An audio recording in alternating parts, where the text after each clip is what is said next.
Hey guys, what's going on? I'm doing another story time video. This gameplay is from Modern Warfare 2. I recorded this a really long time ago, and this was like towards the beginning of my most recent playthrough of the campaign, and I just finished it a couple days ago, so this is like some old footage, but I also have some new footage.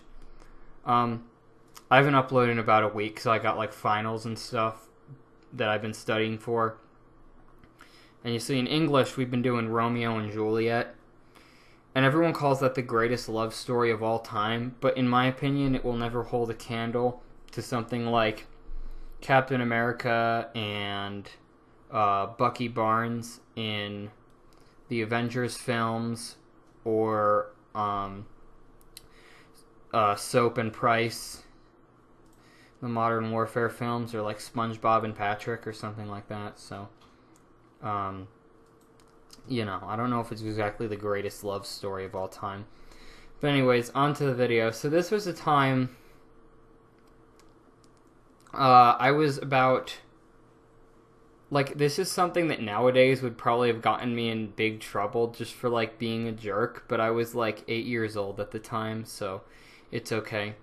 So, anyways, it all started, I used to watch this show called, or we didn't used to watch, like, we watched it maybe 2 times. We didn't really watch it on a regular basis, but it was called, like, Pumpkin Chunkin'. I don't know how, I do not know. But, basically, people would just design these cannons and, like, shoot pumpkins. And, you know, it's a pretty cool, it's a pretty cool concept, honestly. Shooting pumpkins is kind of a fun thing to do. Just shooting pumpkins out of cannons or out of trebuchets. Anyways, it was a fun show. But there's this one woman on the show. One season she had won because she designed this like super powerful cannon that basically it could shoot pumpkins. Like, it was basically a weapon of war, but it shot pumpkins. But anyways, and it was showing this story about her life. Back at age 8, I couldn't really tell this was like, I don't know, sad, but now I can see that there's something up with this. So basically, she puts her trophy outside of her neighborhood, so everyone who passes by knows that the winner of the pumpkin competition lived there. So, you know, we got someone here who's not narcissistic at all. Also, they like wrote a song about it. So, I mean, it's a fun hobby to build cannons and shoot pumpkins, but when you're writing a song about it and when your life is literally, and I remember they said they bleed orange. When your life is literally, when you've just created this religion out of something as something like pumpkin shooting, and it's clear they had the ability to do other things. I mean, it takes some engineering skills to build these things. Why can't they just... Why do they have to focus it all on just shooting pumpkins?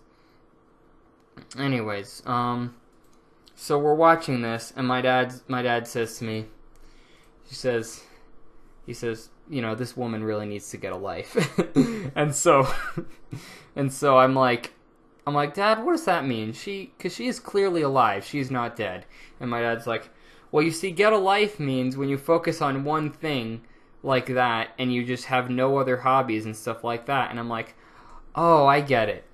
So this is about 6 months later, and you see my mom is a teacher, and she stopped teaching for a while because she had a child, and then she had another child, and then she just decided to take like a 7-year hiatus to be a full-time parent.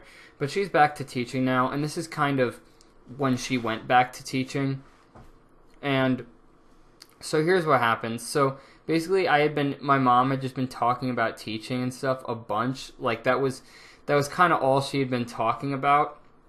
But it's pretty reasonable because it was like her job, and she was like talking about it with her fellow colleagues who were also teachers. So it's a pretty reasonable thing to do. But then but I thought I'm like, this is like the pumpkin lady. She doesn't stop talking about it. When will this end?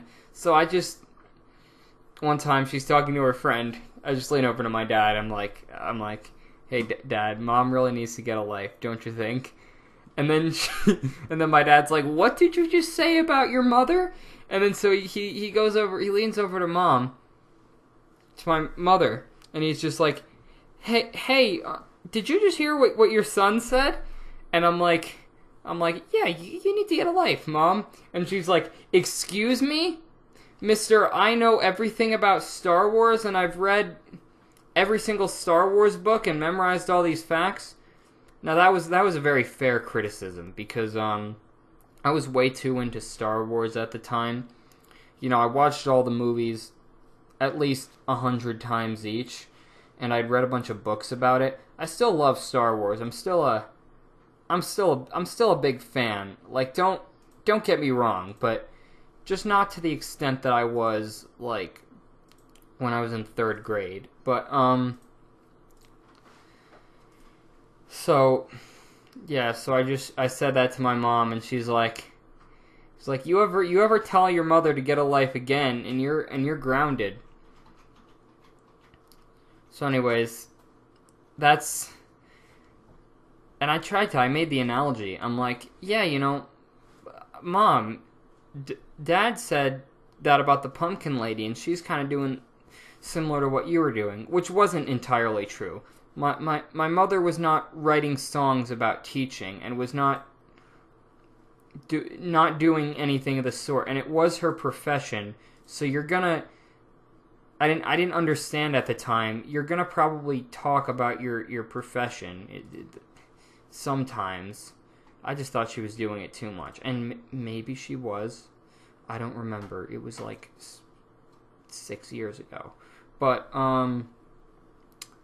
anyways, you know, that was the story of how I told my mom to get a life. I actually have another good story that I think I'm gonna make a video about pretty soon. So just stay tuned for that. And yeah, thank you guys so much for watching, and I will see you next time. Bye.